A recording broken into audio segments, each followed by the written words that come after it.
I avui encetem un cicle de conferències sobre filòsofs de l'exili que vol reivindicar figures del nostre pensament que l'exili va privar de desenvolupar la seva carrera de forma normal i que fa que avui estiguin oblidats a casa nostra.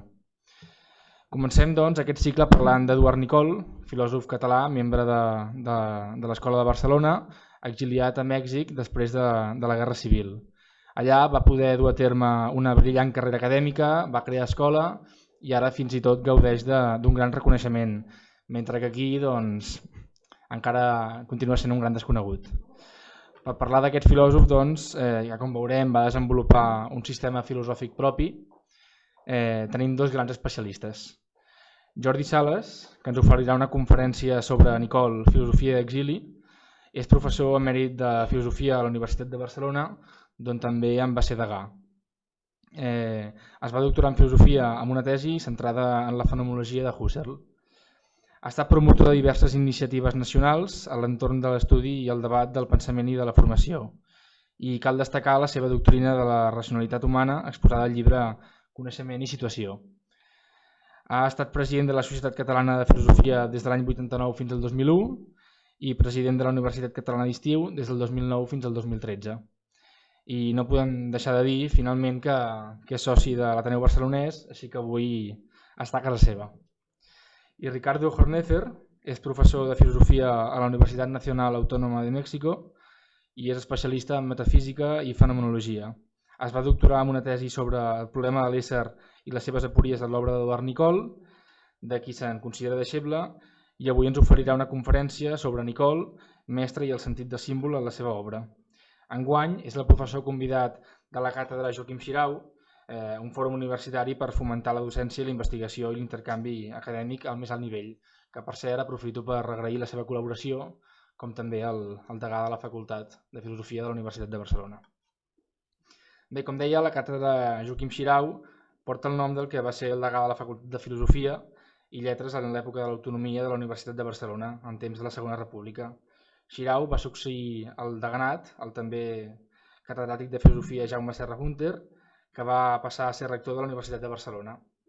A més de la seva obra filosòfica, el doctor Xirau va organitzar el Seminari de Pedagogia, que va tenir molts bons resultats. Es va haver d'exiliar al final de la Guerra Civil, com Serra Hunter, Eduard Nicol i tants altres filòsofs de la Universitat de Barcelona, i va ser acollit a Mèxic, on va ser professor de la UNAM fins que va morir el 1946, si no m'equivoco.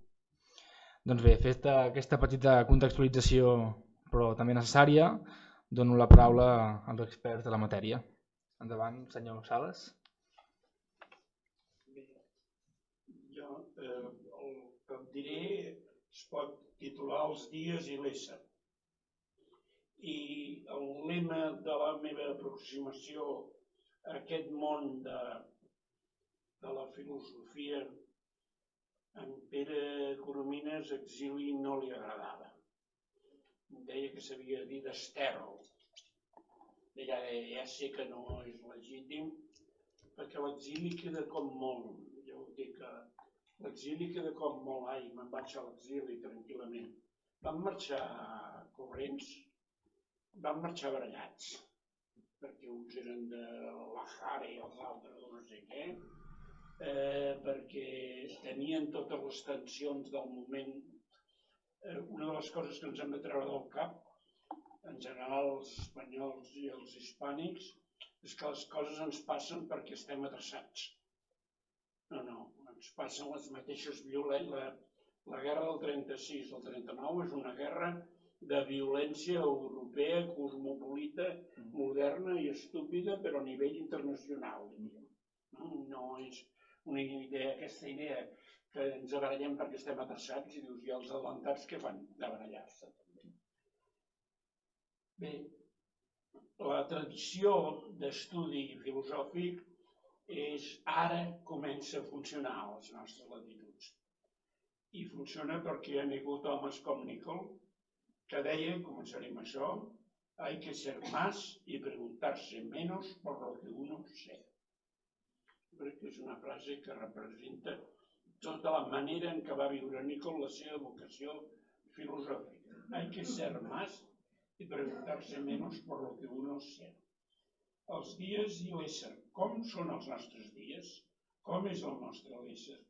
Potser entrellaçant influències i presències es deixen gaudir i es deixen dir plegats.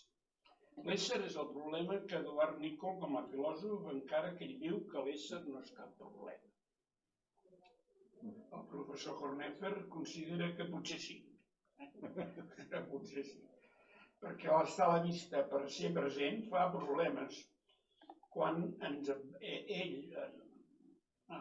l'amic Ricardo Horneffer, adverteix en el seu llibre sobre el problema del ser, Josep Orias, en l'obra d'Eduardo Nicol, que el ser l'ésser presenta problemes perquè la seva presència és complexa.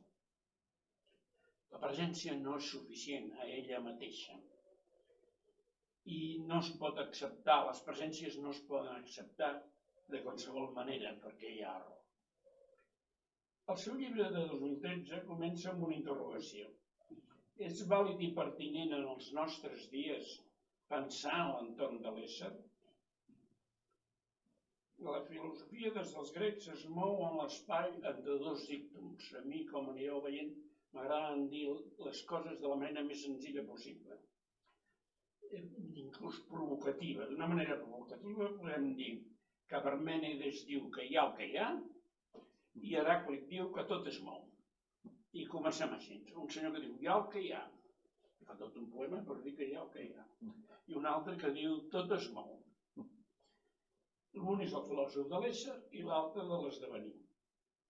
Com deia Eduardo Nicol, els dos són de l'ésser, però un és l'ésser intemporal i l'altre és temporal. Hi ha un ésser a la vista que es dona i el logos és allò més que l'ésser com a possibilitat, i això és un tema que Horneffer treballa molt bé, com a possibilitat de l'habitare, de l'habitus, de la repetició. A mi m'agrada, com els deia, descodificar, visualitzar, mostrar les figures que amaga el llenguatge abstracte. S'ha de saber grec i llatí per saber que parlem de figures quan parlem abstractament.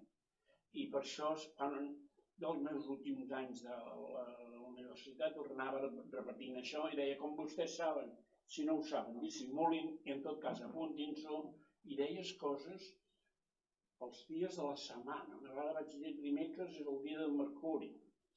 Va venir una noia al final de la classe i diu, i els altres dies?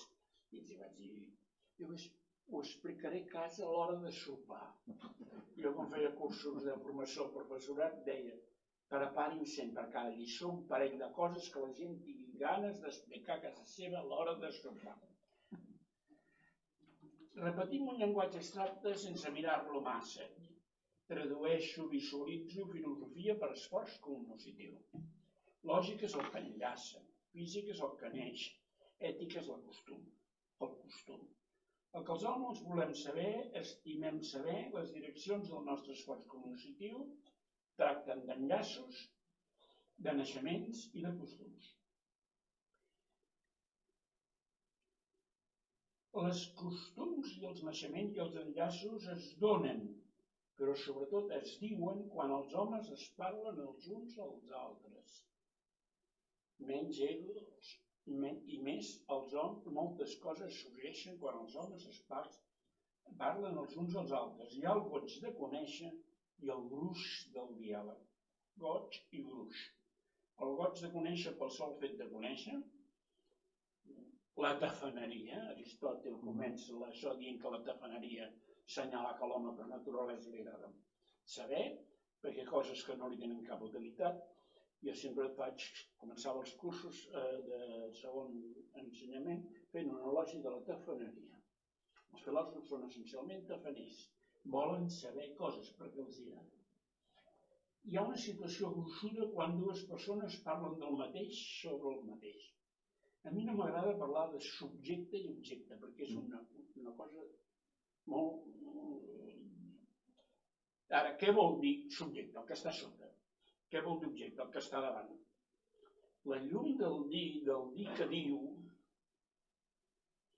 el que se li presenta, és la llum del diàleg i la mirada i el diàleg. Però podem sospitar que tot el que diu Nicol o Horneffer, jo mateix, sobre aquestes coses, són coses ontològiques o lògiques. No correspon als nostres dies. Les entitats i l'ésser són metafísics. Això s'ha de dir amb cara de fàstic i afegir 2 o 3 adjectius com arcaica. La metafísica és arcaica, caduca, vetusta, clàssica o tradicional. Trin i Daniel Miranda.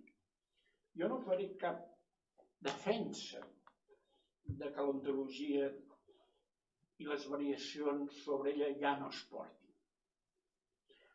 A on no ens portaria? En els nostres dies. Són coses passades de moda. El més divertit d'aquestes històries de caducitat de la vella metafísica és que sovint ens parla de manera que estan cansats perquè n'han fet molta, representa. Es preguntes 4 coses i no saben res. I dius, doncs, estan cansats. No els estan. Substància accidents o els transcendentals. Farem tota una altra cosa que m'ha donat el llibre de Horneffer. Comença, deia, és vàlid i pertinent en els nostres dies pensar entorn de l'ésser, diguem-ho una mica fort, que soni, que hi ha molta comèdia allà. Què redimonis són els nostres dies?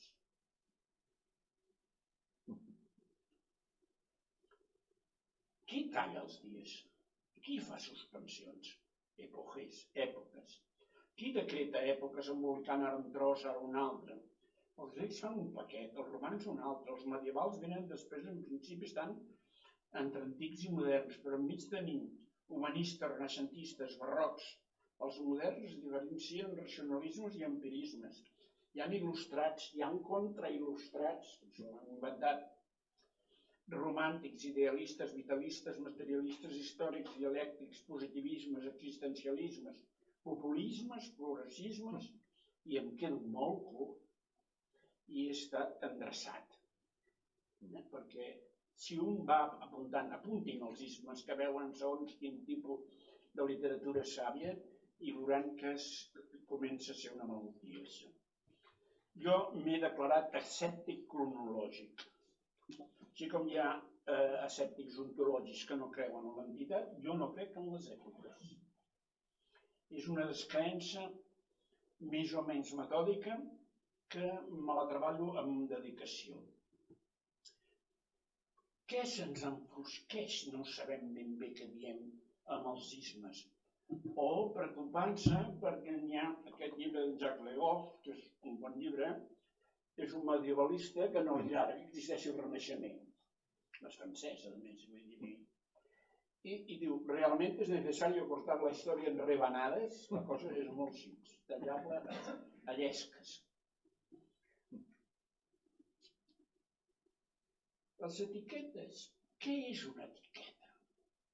La resposta és que se'ns enfosqueix, no funcionant bé les etiquetes, se'ns enfosqueix el difícil art de classificar bé. Un isme és una etiqueta a la que li correspon en cada cas el que correspon, però l'has de buscar bé.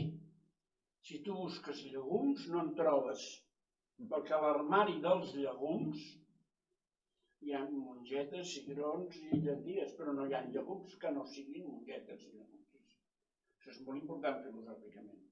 Jo els meus amics filòsofs antisubstancialistes, processualistes, nominalistes i empiristes, que fan fàstics als gèneres i espècies, els convido a repassar bé en un supermercat la seva negació de l'ontologia. Mirin com està posat un supermercat. Com els passadissos, i aquí hi ha una cosa i una altra, i què estan fent? Classificant.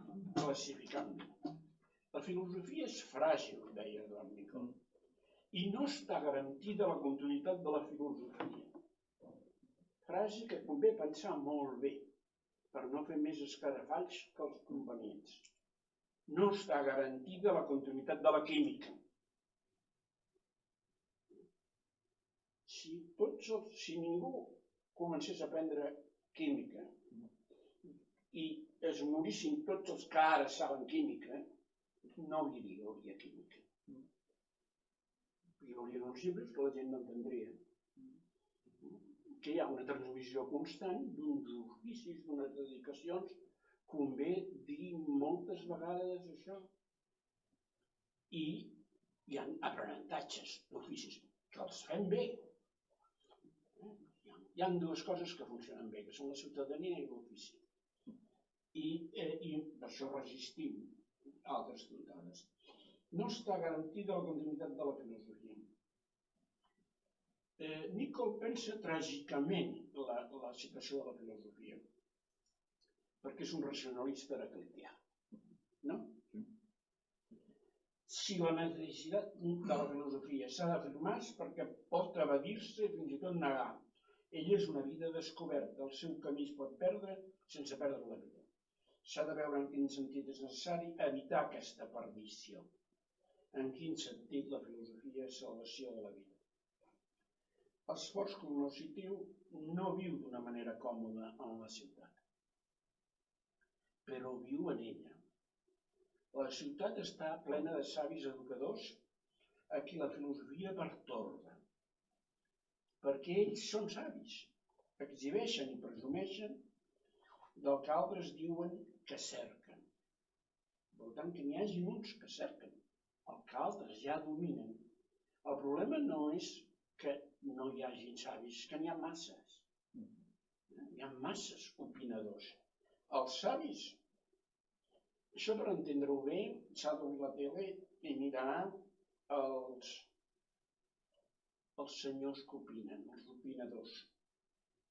Montserrat Nebrera, Gonzalo Bernardos, etc. Aquest tipus de gent que un dia parlen d'una cosa, un dia d'altra, i saben de tot. Això és el sofista grec. Un senyor que és savi. Entesos en què això.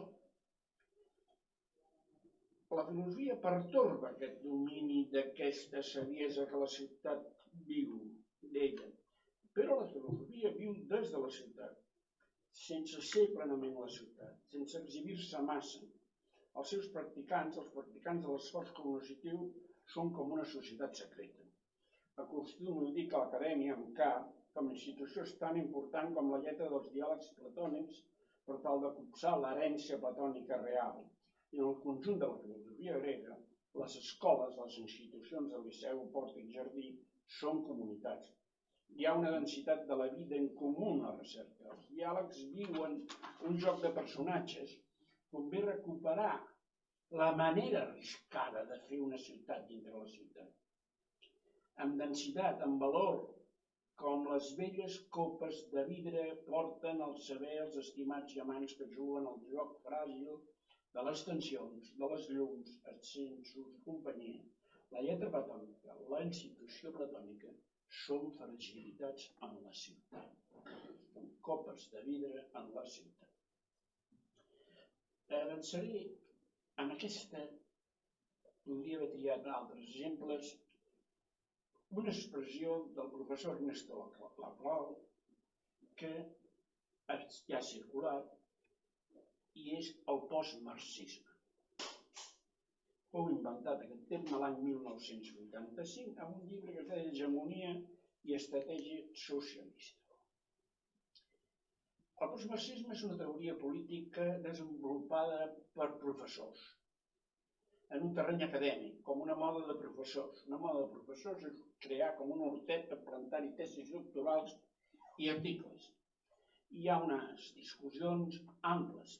Tot comença amb una narració d'aquest professor. Diu, jo no refuso el marxisme. El que ha passat és molt diferent. El marxisme es va desintegrar. Jo crec que em vaig quedar amb els millors fragments. Mirem-ho molt a poc, perquè el joc que jo anomeno joc dels sismes l'hem de mirar molt a poc. Allà on les ambicions et fan equivocar, s'ha de mirar molt a poc. I el joc dels sismes és el gran parany de la nostra situació cognoscitiva actual. Va d'etiquetes. I per un cantó, si les etiquetes estan mal posades, tot es desendreça. El primer que diu Laclau és que no refusa pas el marxisme. No, doncs clar, és que el traguessin per una persona de dret. No seria horrorós. La vida dels esmes es mou entre el classificar i el presumir. Jo soc inventes un esme. I un ha de saber què, com les modes, què es porta i què ja no es porta. El problema de la classe obrera, les coses estic estudiant, és que dir classe obrera queda malament. Has de dir moviments socials. Tot el problema de la Clau i Mufe és aquest. No, la classe obrera és antiquat. Jo no sé si és antiquat o no és antiquat, però què redimonis vol dir que una cosa sigui antiquat? Però miren què diu. Ell diu que el marxisme es va desintegrar. Com es desintegra el marxisme? Qui el fa el marxisme? Què vol dir el marxisme? Facin fitxes, moltes. Jo tinc de marxisme potser entre 60 i 70 coses. Marxisme científic, marxisme no sé quantes. Postmarxisme. Hi ha gent que llegeix totes aquestes coses de la Clau i diu que si no li agrada, doncs que s'ho vagi a mirar i que això no és postmarxisme, sinó exmarxisme o antimarxisme. No m'interessen. El que sí m'interessa és la llarga història que hi ha sobre els marxismes. Per aclarir-se, aquests senyors què estan fent? Disputant-se una herència. S'ha de parlar molt a poc de lluita de classes, de classe obrera. Què fan els sociòlegs i quines capelles tenen? I què són els marxismes en plural abundants. És una llarga història de gent que fa trenca, tria i ajunta. Trenca, tria i ajunta. Un sondeig del New York Times, l'any 1996, el 55% dels nord-americans es definien com a classe obrera.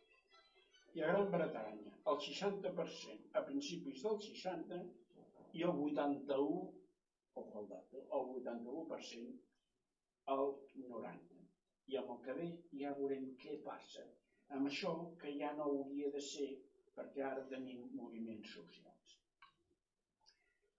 Hegemonia és la nova paraula màgica i al capítol final del llibre es vol promoure el projecte d'una democràcia radical i plural, una democràcia en què els subjectes acceptin la importància dels valors de llibertat i igualtat i lluitin per una polifonia de veus, cadascuna de les quals construeix la seva pròpia identitat discursiva, irreductible.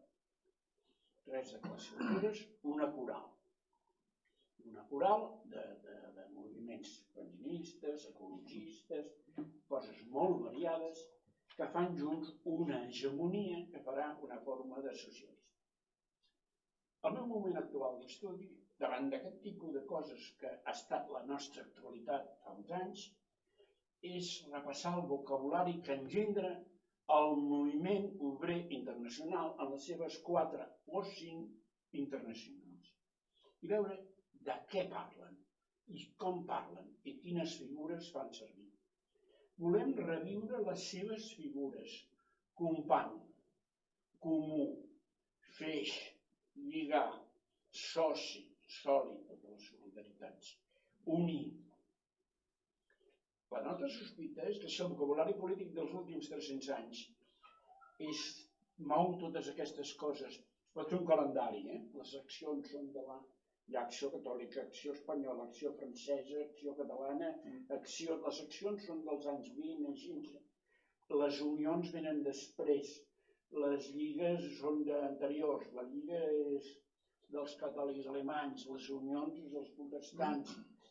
Mirin el vocabulari de l'enllaç. El vocabulari de l'enllaç neix perquè hi ha gent que viuen a amuntegats. Amuntegats és el populus, la transcripció. Estan munts, són amuntegats i cerquen establir enllaços entre ells. Els amuntegats dels millors és una manera figurativa de barallar-se amb una dualitat que encara ens està fent més mal, que és la dualitat massa-èlite. Jo no soc de l'èlite, jo tinc un ofici, el vaig bé, em penso. Jo no soc de la massa. soc un ciutadà, vol relacionar amb altres ciutadans, amb els que fan el seu ofici i amb els que exerceixen la ciutadania. Què vull dir? Jo no em vull acotar davant de no sé què, que donen etiquetes d'uns millors que van circulant d'una manera o d'una altra. Llavors, tot el problema és que els nostres dies estan enredats en una retòrica del conjunt de no tenim clar com hem de dir els que fan la nostra vida. En Josep Pallà, que jo vaig conèixer i vaig estar al regrupament, deia una cosa que jo cada dia la trobo més urgent, de pensar molt a fons, a nivell del vocabulari de l'acció, tota acció i de l'acció política. La democràcia no va ser inventada, deia Pallà, pel nombre de gent per la qual l'estem fent servir. La democràcia s'inventa per uns senyors que poden deliberar en comú, que es veuen, que deliberen, que pensen que han de fer i que voten delegats, això, però per uns números que no són. Això tot ho canvia. Llavors, què és Demos? Què és Populus? L'oscil·lació que ens interessa és entre la referència a tothom i la referència als de sota, que ja està en l'origen de polis i demos. Hi ha tota una discussió sobre si el naixement de la ciutat és més important que el demos. Hi ha qui diu que polis és més important, demos és més important que polis en el naixement de la ciutat. Però el demos què era el demos? Grec. La polis grega és un realitat original que s'exemplifica en realitats molt diverses, més petites gairebé totes, menys Atenes i Esparta, i Atenes, que va perdre. Però els agrada més. Atenes va perdre, això la gent sap poc. Però com agrada als anglesos, tots uns el que s'ha de veure és qui comença a parlar d'Atenes com un gran èxit. I són els anglesos del segle XVIII. Han de mirar, una de les coses que s'ha de fer de veritat és mirar el que diem de tota la vida, quin any va néixer. Aquestes coses que es van dient d'això. Les aspiracions de perfecció també són una dada. Vaig acabant. És bona cosa simplificar el que s'ha complicat. El professor Henry van Terra diu que les definicions retòriques a l'entorn de la ciutadania que nosaltres trobem com a fonts, cal rebaixar-les per tal de romandre dins de la realitat. És molt difícil veure aquests senyors d'això en parlaven o ho feien. Sempre és molt difícil. És bona cosa simplificar el que s'ha complicat, però també cal saber per què el que sembla més senzill li advenen les complicacions. Perquè hi ha aspiracions de perfecció, que són també una dada. Es formulen dins de la realitat com el que guia esforços de transformació constant cap a l'autogovern, com a participació dels ciutadans a la vida pública de la ciutat. Uns homes anomenen uns altres pels noms dels territoris que ocupen. Atenesos, lacedemonis tebans. Formen un país perquè ocupen un territori. S'ha oposat a la manera territorial una forma comunitària. Qui ho ha posat? Moses Finley, el conocimiento de la política, i Finley és qui és, que fa llegir-nos unes coses amb uns determinats prismes. La identitat ve d'ocupar un territori, o bé que la polis no era un país, encara que ocupés un territori, diu Finlay, eren uns homes que creixen concertats, que poden reunir-se per tractar d'una manera directa uns problemes. Això és bonic. És bonic. I ho tenim com un punt que ens agrada. No estic tan segur fins a quin punt és una herència. És bonic i ho hem rebut. Una herència, en el sentit que tinguem molts exemples que ens ho permetin. el territori sembla més elemental i bàsic. Habitar és la gran pregunta, i això a més.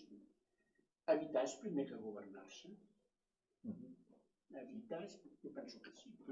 Habitar plegats es vol fer d'una manera espontània, més espontània que les lluites pel poder. Encara potser tot és, finalment, i acabo ara sí, una lliçó de senzillesa el que podem trobar. Una lliçó de senzillesa. L'habitar és viure sota la llum que ens dona des del nostre goig i la nostra generositat enllaçar els dies i l'ésser. Enllaçar els dies, passen els dies, que després d'un en ve un altre, amb l'ésser, que passa amb l'ésser. Què és? Res més. Bé, moltes gràcies, doctor Sales.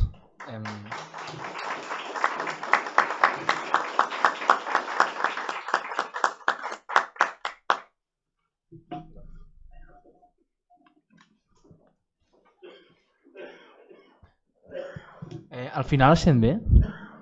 Sí? Vale, d'acord.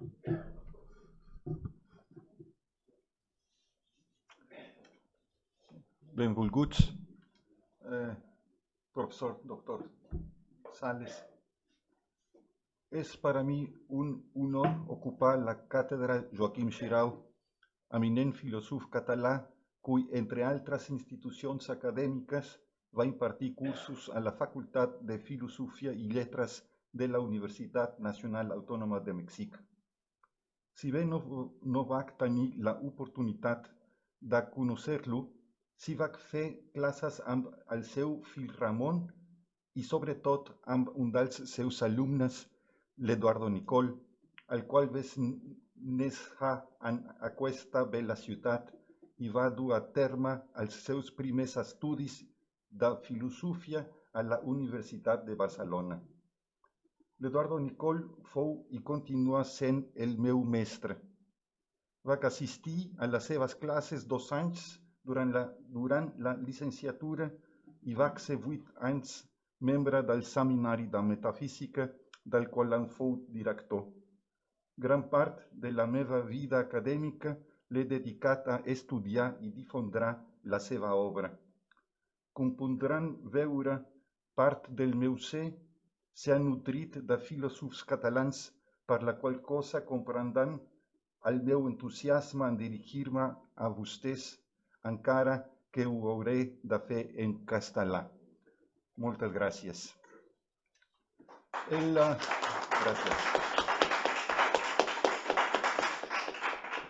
El texto que voy a leer está dividido en 2 partes. Una primera es autobiográfica, un poco para que vean ustedes cómo conocí, qué sentí por Eduardo Nicol y qué siento por él. Y una segunda parte dedicado unas cuantas páginas a la idea del símbolo en su obra. Comencé por tercera ocasión mis estudios en filosofía, ahora en la Facultad de Filosofía y Letras de la UNAM a finales de 1978. Otros 2 intentos, obviamente fallidos, los había hecho en otras tantas universidades, después de haberme iniciado en mis estudios profesionales en otra rama del conocimiento. En resumidas cuentas, era la 4ª ocasión que iniciaba una carrera universitaria, y esto sin tomar en cuenta que había una otra vocación que bien me hubiera gustado atender. A decir verdad, todavía hoy no entiendo mi empecinamiento por querer estudiar esta ciencia inútil que es la filosofía, pues además de la frustración de comenzar tantas veces sin resultado alguno, era una época triste para mí. Claro está que desde otra perspectiva, a mí nadie me podía venir con cuentos acerca de las fortalezas y debilidades de las distintas universidades. Hubiera podido hacer un estudio comparativo sin mayor problema. El primer año en la facultad transcurrió, como se dice o decimos en México, sin ton ni son. Bien a bien, ya no me acuerdo. Las asignaturas que cursé eran en cierto sentido similares a las de las otras universidades, o al menos así lo percibía en aquel entonces, aunque necesario es decirlo, los profesores y el ambiente que se respiraban era mucho más amables. Pero no me era suficiente. Estaba francamente dudoso de continuar con mis estudios. Una cosa, sin embargo, me quedaba clara. Comenzar una quinta vez, aunque digan que no hay quinto malo, estaba descartado del todo. Decidí despejarme durante las vacaciones de verano, entiéndase por ello lo que se quiera, intentar no pensar en todo ello como si esto se pudiera hacer y dejar que el tiempo pusiera las cosas en orden, cosa que evidentemente no hizo. El caso es que no hay plazo que no se cumpla y, como suele suceder, el destino me alcanzó. Llegó el día en que debía ir a la facultad a inscribirme al tercer semestre. Como todavía no había red ni inscripciones electrónicas, me arremoliné junto con mis compañeros en torno al pizarrón de horarios para elegir asignaturas y profesores. El proceso tenía que ser más o menos rápido, pues si uno tardaba además analizando detenidamente la oferta, podía resultar que a la hora de ir con el coordinador de la carrera para que diera el visto bueno a la inscripción, saliera con la noticia de que determinado grupo ya estaba saturado. Lógica 2.1, estética 1, teoría del conocimiento 1, todo iba bien, en relativa calma, hasta que llega una asignatura que presentaba una disyuntiva: metafísica u ontología. ¿Y cómo iba a saber a cuál inscribirme si ni siquiera conocía la diferencia entre una y otra? He de confesar que después de tantos años y de impartir yo mismo metafísica, aún no me queda claro cuándo utilizar uno u otro conceptos. Dice Nicole en algún lado que sin ontos no hay logos, es decir, ontología, y por el otro lado escribe la metafísica de la expresión, obra en la que se señala literalmente que en rigor el ser sin logos no se hace presente. Sea como fuere, entre prisas, nervios y una muchedumbre de estudiantes que hacían y padecían lo mismo que yo, un poco al azar, pues, me decidí por metafísica con un tal Eduardo Nicole. Finalmente pude inscribirme a las asignaturas y con los profesores que libremente había elegido. Comencé clases tal y como había terminado el semestre anterior, con cierta indiferencia y desgano. Así me presenté el primer lunes por la tarde a metafísica. Llegué al salón, uno de los más grandes de la facultad, unos cuantos minutos antes de la hora. Me sorprendió que ya estuviera prácticamente lleno y me animó el hecho de que, como suele suceder cuando un grupo nutrido se reúne con un objetivo común, hubiera mucho barullo. Entre saludos, pláticas y risas transcurrieron los minutos. Dada mi vasta experiencia en lo que a primera sesión de semestre se refiere, mis expectativas en torno a metafísica eran claras. El profesor explicaría con mayor o menor detalle el programa del curso, señalaría la bibliografía, si acaso indicando qué libros eran los indispensables y cuáles los deseables, y lo más importante, sin duda, la forma en que evaluaría el curso. Así, la clase duraría con suerte unos cuantos minutos, después de los cuales podríamos entregarnos nuevamente a la plática suspendida. Un hombre serio, mayor, entró al salón vestido de traje. Sin mirarnos, se dirigió al escritorio y sacó de su portafolio un pequeño libro y unas cuantas notas. Ya para ese entonces, no sé cómo, se había hecho el silencio. Se dirigió a nosotros con un parco buenas tardes, abrió el libro y leyó unas cuantas frases en francés. Y se calló. Simplemente estábamos atónitos. Sonrió con esa sonrisa tan suya y dijo que lo que Descartes decía era que, a fin de cuentas, de lo único de lo que podía estar seguro es que soy una cosa que piensa y que mientras pienso puedo estar seguro de que existo. Por un momento me sentía en casa, sentía que pisaba suelo firme. A lo largo de mi periplo universitario, en más de una ocasión se había mencionado a Descartes, y por mi parte ya había estudiado las meditaciones, y el discurso, si bien no en francés o en latín como es el caso de las meditaciones, sí en lo que suponía una buena traducción al castellano. Me vino una miríada de recuerdos de lo que Descartes me había enseñado. La duda en torno a las opiniones recibidas, la duda acerca de lo sensible en general porque puede engañar, la duda del propio cuerpo, la necesidad de por lo menos una vez en la vida destruir todo de raíz para comenzar de nuevo desde los cimientos y quería establecer alguna vez un sistema firme y permanente. El famosísimo pienso luego existo, el genio maligno, que bien a bien no sabía qué era, la demostración de la existencia de Dios, que he de decir no acaba de convencerme, las verdades claras y distintas, las diversas sustancias, los sorprendentes ejemplos de la cera y el sol, en fin, la confirmación en la sexta meditación de que finalmente las cosas corpóreas sí existen, pero no del modo como las concebimos por los sentidos, sino como objetos de las matemáticas. Vaya, yo conocía a Descartes. Pues no, no del todo. A lo largo de la sesión, a partir de las pocas frases que había leído, Nicole, mostró el maestro, según recuerdo, 3 cosas. Que el pienso luego existo, comprendido adecuadamente, conducía inevitablemente a la soledad. Que la soledad, si bien existencialmente inevitable y hasta deseable, era ontológicamente imposible, y que el pienso luego existo debía más bien reinterpretarse fenomenológicamente a partir del hecho de que si pienso, luego existe algo más que yo. Había construido Nicole una esfera bien redonda. Empacó sus libros, las notas que ni siquiera había consultado, se despidió y se fue. Nada de programa, de bibliografía, de evaluación. No es del todo cierto. En medio de sus reflexiones mencionó que podíamos acudir a la metafísica de la expresión, así, nada más. ¿Y cómo, pensé, le hizo Nicole para decir lo que dijo? ¿Cómo a partir de lo dicho por Descartes, a quien, insisto, ya había leído, se podía concluir eso? Como podrán imaginarse, en cuanto llegué a casa, después de una indispensable llamada telefónica, acudí a Descartes a releerlo y a compararlo con las notas que había tomado en clase.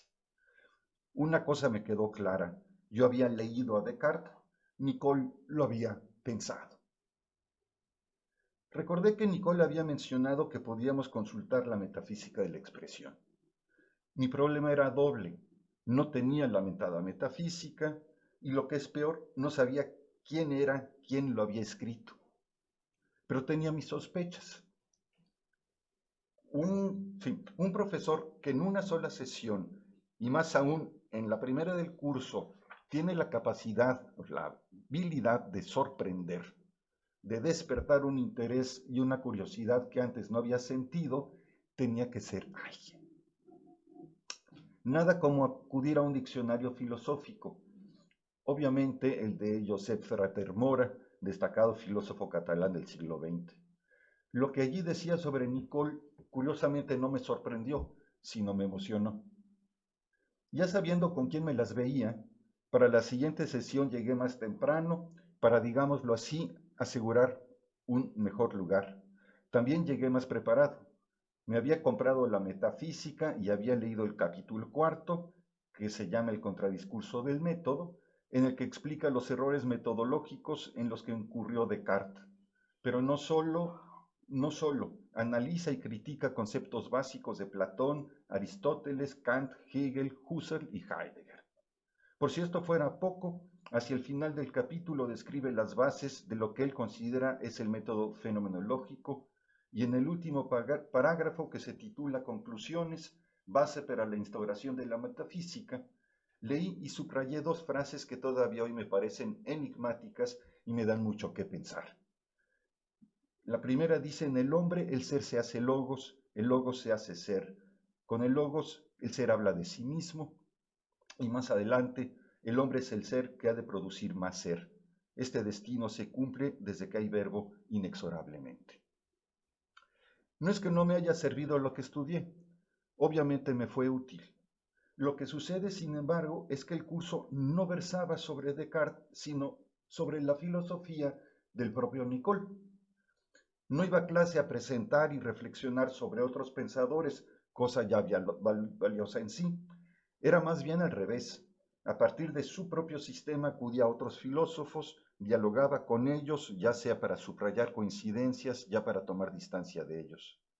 Nos decía que es necesario dice Nicole, hacer filosofía como siempre se ha hecho, lo cual no significa decir lo que siempre se ha dicho.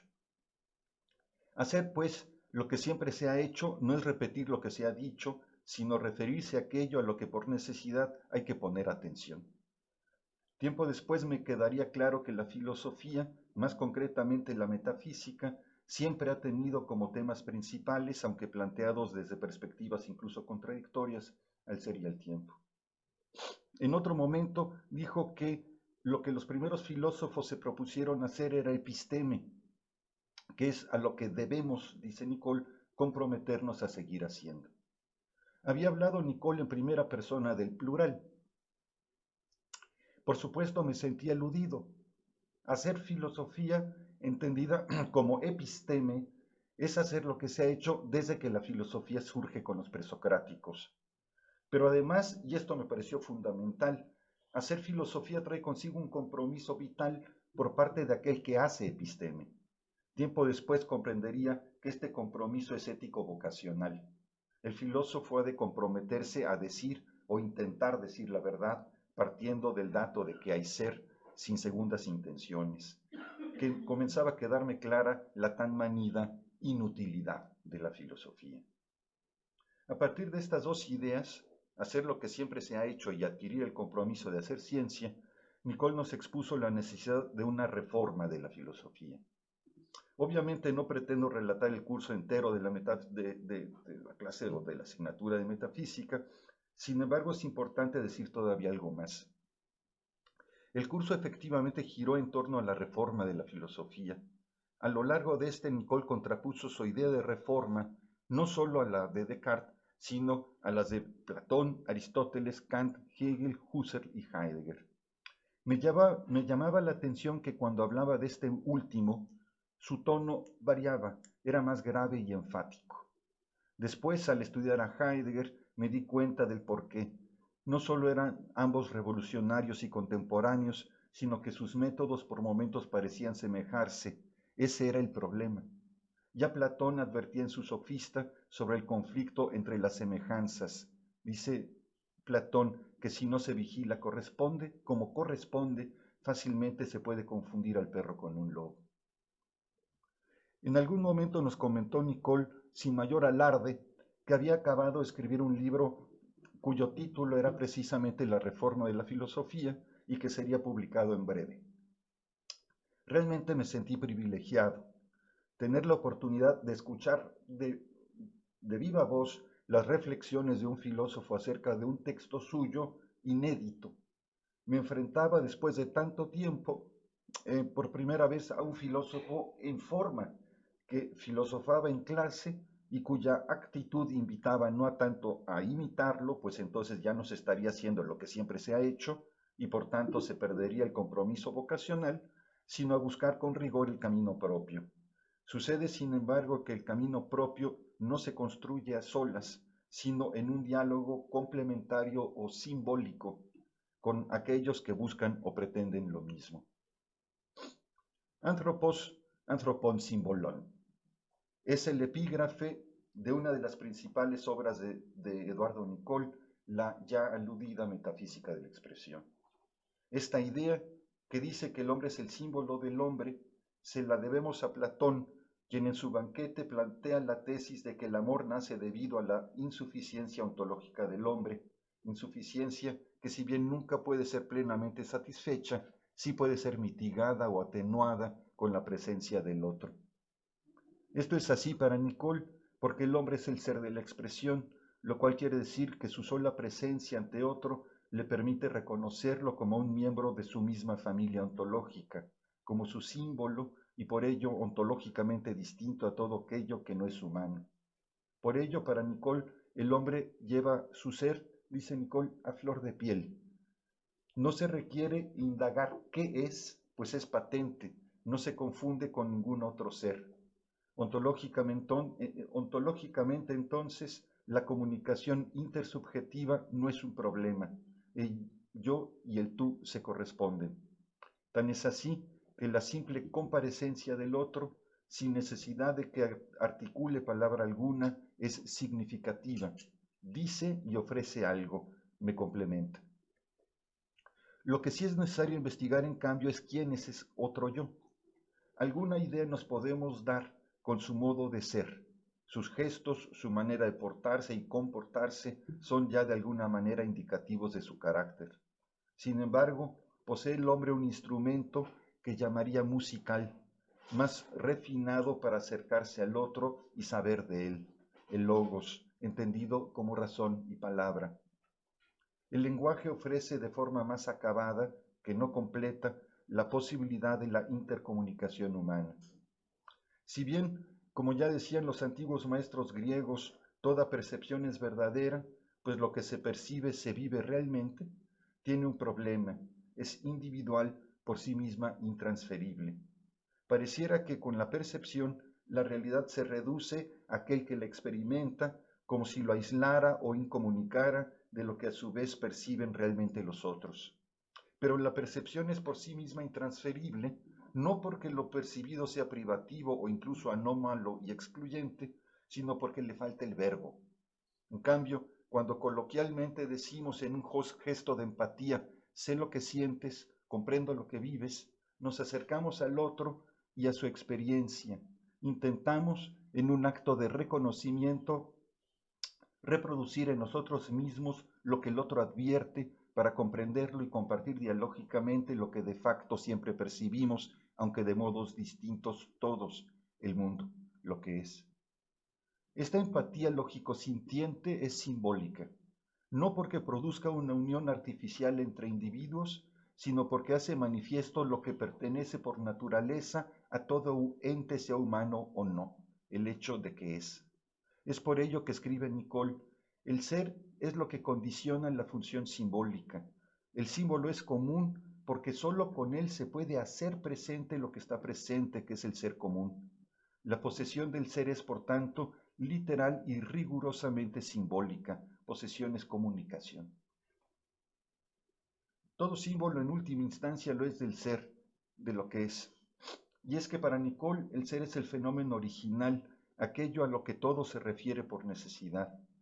No hay forma de no expresar el ser, pues está presente en todo. Las fórmulas que emplea Nicole a lo largo de su obra para indicar que el ser es fenómeno, es decir, una presencia evidente, sin más, son variadas. Hay ser, el ser está a la vista, es lo concreto, lo absoluto.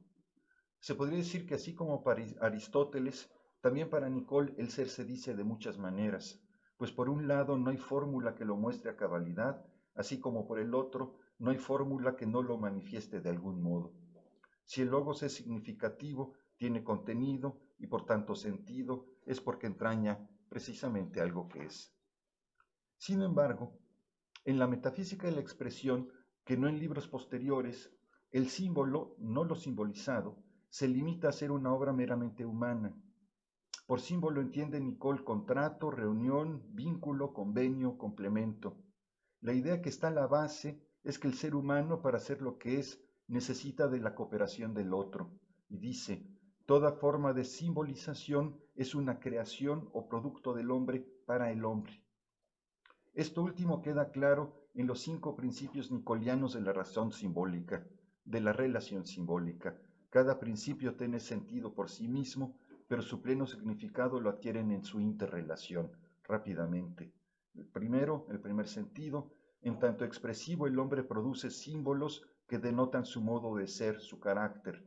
Los símbolos lo conforman. Segundo lugar, el símbolo establece una intercomunicación entre el individuo que lo emplea y el que lo interpreta. Así, el símbolo es la condición ontológica y a su vez existencial de cualquier tipo de comunicación intersubjetiva.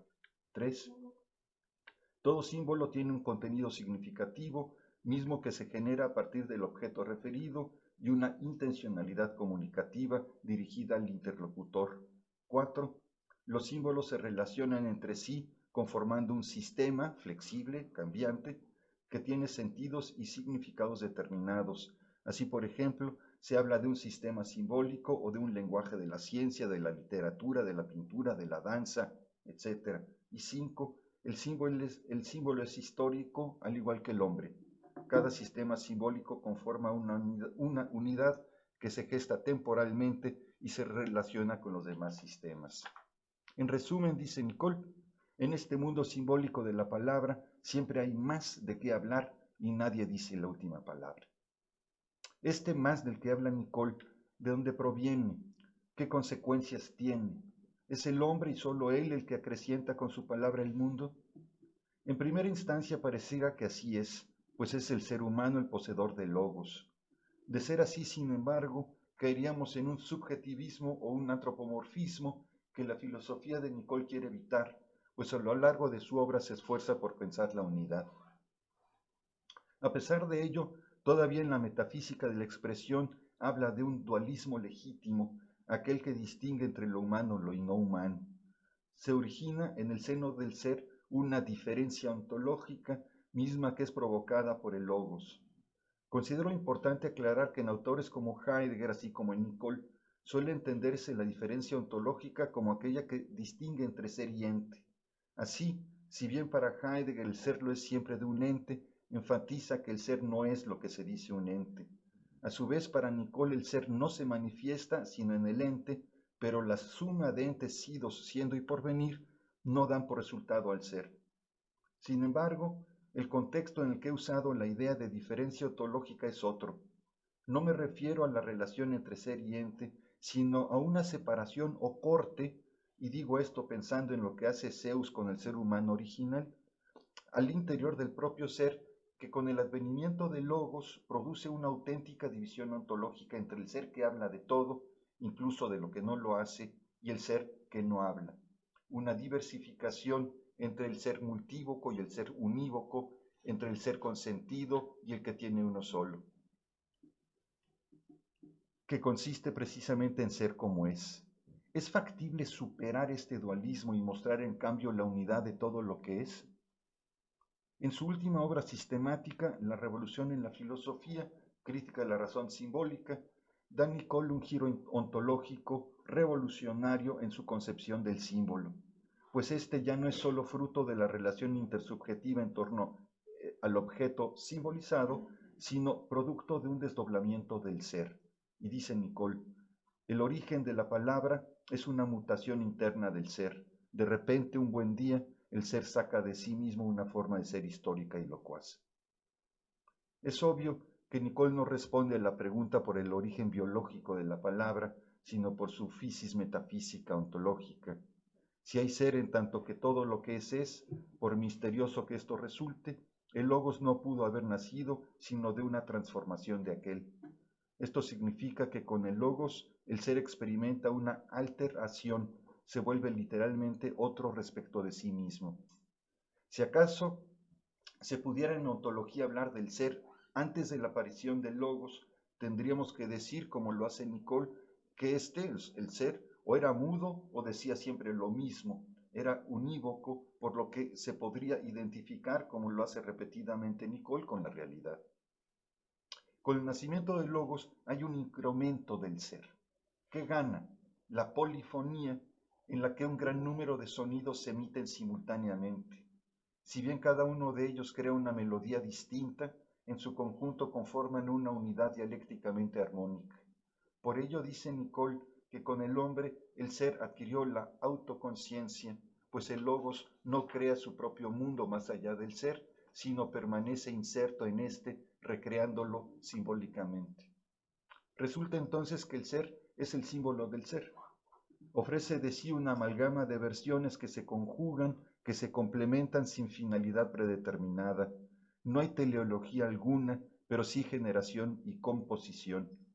Digamos que el logos desde una perspectiva ontológica que no evolutiva, pues ésta estima que una vez que se ha adaptado al ambiente una nueva especie resulta necesaria, ni político-económica, que fija normas que es así, tienen rumbo y dirección predeterminadas, es al mismo tiempo el ser, es al mismo tiempo la máxima gratuidad y el mayor de los compromisos, pues transforma sin cesar este habitáculo que solemos determinar mundo, intentando ser con lo que es, con lo que hay. Dice Nicole, el ser comulga simbólicamente consigo mismo y este desdoblamiento que se produce sin merma de la unidad integral es fundamento o clave de las relaciones simbólicas entre los hombres. Por esta indestructible unidad puede decirse que el logos es la dianoia del ser. Es sorprendente que el ser, en su calidad de unificador y fundamentador de toda posible relación simbólica, haya generado desde sí la voz polifónica que lo hizo histórico, cambiante en su mismidad. Con el advenimiento del logos, el ser se ve a sí mismo a través de la palabra en un juego dialéctico con lo óntico. Decir que el ser es el símbolo del ser significa que mientras sea autoconsciente, da de sí, es decir, llega a ser algo que anteriormente no era. Esta continua recreación implica que si bien se puede hablar de todo, nada lo posee de manera definitiva, pues siempre le cabría la posibilidad de decir algo más. Con otras palabras, su futuro es incierto, siempre estaría por descubrir una faceta suya que o bien estaba oculta y por tanto aún no descubierta, o bien no era todavía. El ser llega a su propio límite, mismo que de modo desconcertante se expande de continuo. Con el logos, el ser se complementa a sí mismo sin lograr completarse. Su simbolicidad es signo de su indefinibilidad. Y para terminar, de manera bellamente paradójica, la irrupción momentánea del logos hizo y hace del ser temporalmente algo insuficiente, necesitado y menesteroso, lo cual significa finalmente que no solo el hombre, como pensaba Platón, es amoroso y literalmente erótico, sino que también lo es el ser. Muchas gracias.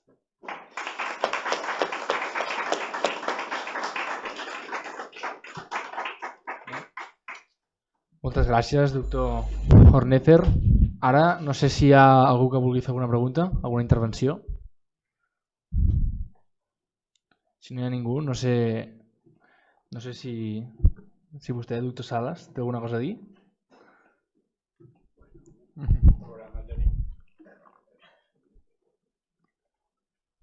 Si no... Sí, però si posem... Tot el problema està en això que acaba de dir el doctor. Si els logos és més que el cert, la propina d'en Conxos, parlant molt malament. La propina,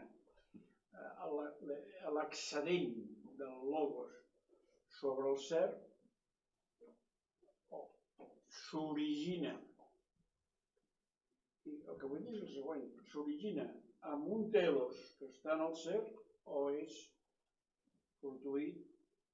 Llavors, tot no és que el logos, si no està com previst pel cert, no diu, sinó que és xerrameca. És a dir, si el logos, per dir-ho així, està desconnectat de la referència a l'ésser que el vigila, per dir-ho així, el logos és xerrameca. És, diríem, uns senyors que diuen coses. Que diuen coses perquè en tenen ganes, no? Perquè,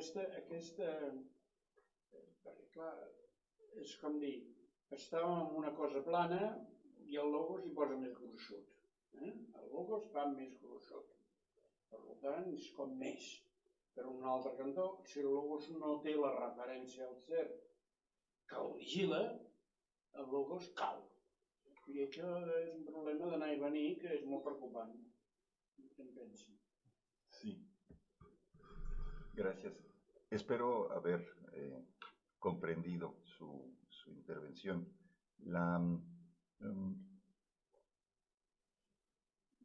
Me parece que hay que hacer la diferencia, y Nicole no acaba de hacerla del todo, entre realidad y ser. Es decir, si lo entendemos desde una perspectiva evolutiva, desde una perspectiva biológica, es evidente que hay una realidad previa que permite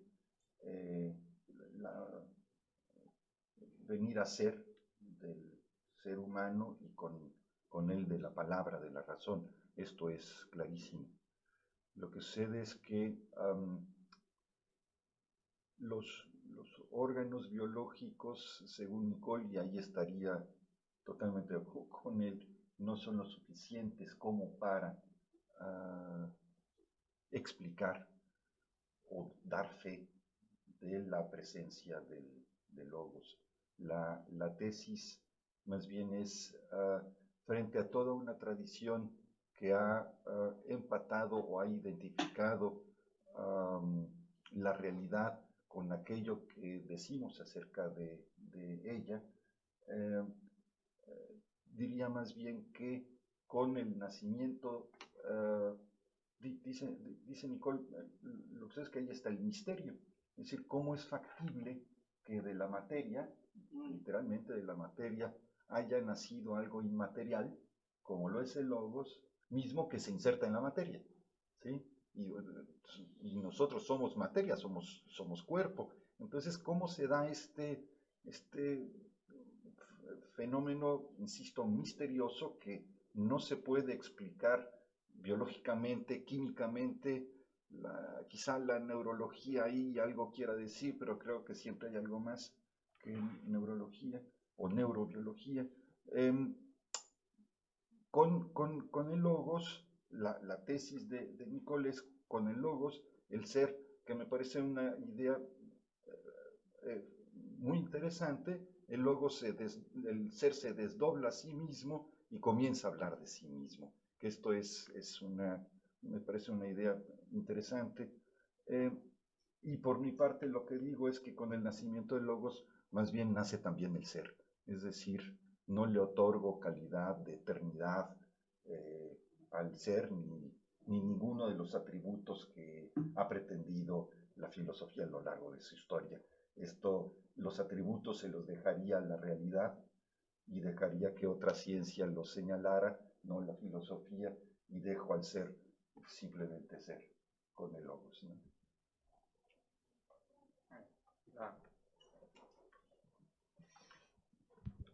Sí, hola, moltes gràcies. Nicole diu que hi ha llenguatges diferents en logos que interpel·len l'ésser, com la música. Podria aclarir si és el cas que hi ha llenguatges diferents o símbols, formes simbòliques diferents a part del logos que interpel·len l'ésser? Quina és aquesta diferència?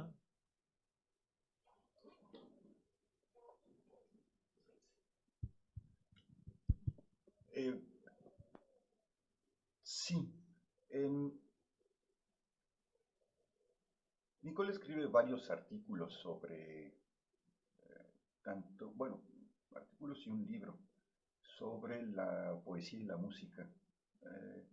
Habla, por ejemplo, de la musicalidad de la poesía, ¿sí?